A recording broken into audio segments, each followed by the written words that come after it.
Catch out এবং LBW এক বলেই দুই আবেদন করলো ফরচুন বরিশাল, কিন্তু অবাক করে দিয়ে দুটোই খারিজ করে দিলেন শরফুদ্দুল্লাহ ইবনে সৈকত। দারুণ বুদ্ধিমত্তার পরিচয় দিয়ে ঘটালেন অদ্ভুত এক কাণ্ড। তার বিপক্ষে দুইবার ব্যর্থ হবার পর আরও একবার হতাশ হন তামিম ইকবাল। বিপরীতে সৈকতের সিদ্ধান্ত দেখে অবাক হয়ে যান অস্ট্রেলিয়ান ব্যাটার। ফরচুন বরিশালের ম্যাচে সৈকতের এমন বুদ্ধিভিত্তিক আম্পায়ারিং নিয়ে বাকিটা জানবো রিপোর্টে। সৈকতের সাহসিকতা যেন শেষই হচ্ছে না। বাঘের মতোই সাহস দেখাচ্ছেন প্রতিটা ম্যাচে। আন্তর্জাতিক ক্রিকেট কিংবা বিপিএল সব জায়গায় তার দাপট চোখে পড়ার মতো। সেই ধারাবাহিকতায় আজও দেখালেন নৈপুণ্য।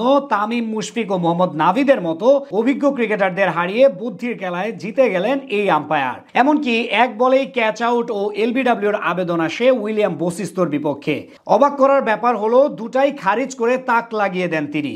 এদিন তার বিপক্ষে মোট 3 বার রিভিউ নেয় বরিশাল কাপ্তান তামিম ইকবাল। সেখানে প্রতিবারই নিজের অভিজ্ঞতা কাজে লাগিয়ে সিদ্ধান্ত বহাল রাখেন সৈকত। অষ্টম ওভারে প্রথম সৈকতের বিপক্ষে রিভিউ নেন তামিম। সেই মুহূর্তে বোলিং এ ছিলেন তানভীর, ব্যাট করছিলেন মিরাজ। সেখানে লেগ স্টাম্পের বাইরের বল সুইপ শট করতে গিয়ে ব্যর্থ হন মিরাজ। সাথে সাথে উইকেটের পেছন থেকে আবেদন করেন মুশফিকুর রহিম, কিন্তু আম্পায়ার সৈকত সেটি নট আউট বলে খারিজ করে দেন। পরবর্তীতে তার ডিসিশনকে চ্যালেঞ্জ জানায় ফরচুন বরিশাল, কিন্তু রিপ্লাইতে দেখা যায় বল ও ব্যাটের মাঝে অনেকটাই গ্যাপ ছিল, তাই সেটি আউট হয়নি। অর্থাৎ আম্পায়ারের সিদ্ধান্তটাই বহাল থাকে। তবে সবচেয়ে মজার বিষয় ঘটে ম্যাচের 18তম ওভারে। টানটান উত্তেজনাপূর্ণ মুহূর্তে ব্যাট করছিলেন অজি ব্যাটার উইলিয়াম বশিষ্ট।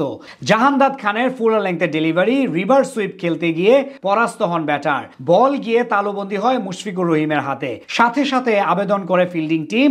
অবাক করার বিষয় হলো সেখানেও নট আউটের সিদ্ধান্ত দেন আম্পায়ার সৈকত। তবে ফরচুন বরিশালের ক্রিকেটাররা নিশ্চিত ছিল এলবিডব্লিউ অথবা ক্যাচ আউট দুটার একটা হয়েছেই। ফলস্বরূপ তারা রিভিউ নেয়। পরে দেখা যায় বল ব্যাটে না লাগলেও আঘাত হানে ব্যাটারের হাতের একটু উপরি অংশে। সাধারণত এক্ষেত্রে এলবিডব্লিউ কিংবা ক্যাচ কোনোটা হওয়ার সুযোগ থাকে না। পরবর্তীতে দেখা যায় সেটাই হয়েছে। সৈকতের তীক্ষ্ণ চোখ এটাও এড়ায়নি। যেই ডিসিশন দেখে ধারাভাষ্যকাররা তো বটেই, বশিষ্ট অবাক হয়ে যান। তবে এক্ষেত্রে শরফুদ্দুল্লাহ ইবনে সৈকতের কনফিডেন্স লেভেলটা ছিল নজর কাড়া। সেটা ছাড়াও এদিন আরো একবার তার বিপক্ষে রিভিউ নেন তামিম ইকবাল, কিন্তু সেখানেও কোনো প্রকার লাভ হয়নি। আম্পায়ার হিসেবে সৈকতের এমন সাহসিকতা নিশ্চিতভাবে এখন বড় খবর দেশের ক্রিকেটের জন্য।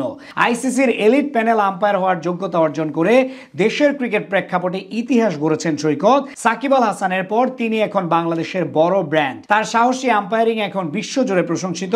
কিছুদিন আগেই বর্ডার গাভাস্কার ট্রফির মতো মর্যাদা ও গুরুত্বপূর্ণ সিরিজে দায়িত্ব পালন করে এসেছেন। সেখান থেকে এসেই যোগ দেন বিপিএল এ। তাই তো সম্মান ও পারিশ্রমিকের দিক থেকেও শরফুদ্দুল্লাহ ইবনে সৈকতের বেলায় কোনো কৃপণতা করছে না বিসিবি। বিপিএল এ প্রতি ম্যাচের জন্য তাকে দেওয়া হবে $2000 বা প্রায় 2,20,000 টাকা পারিশ্রমিক, যা এখন পর্যন্ত ইতিহাসে সর্বোচ্চ।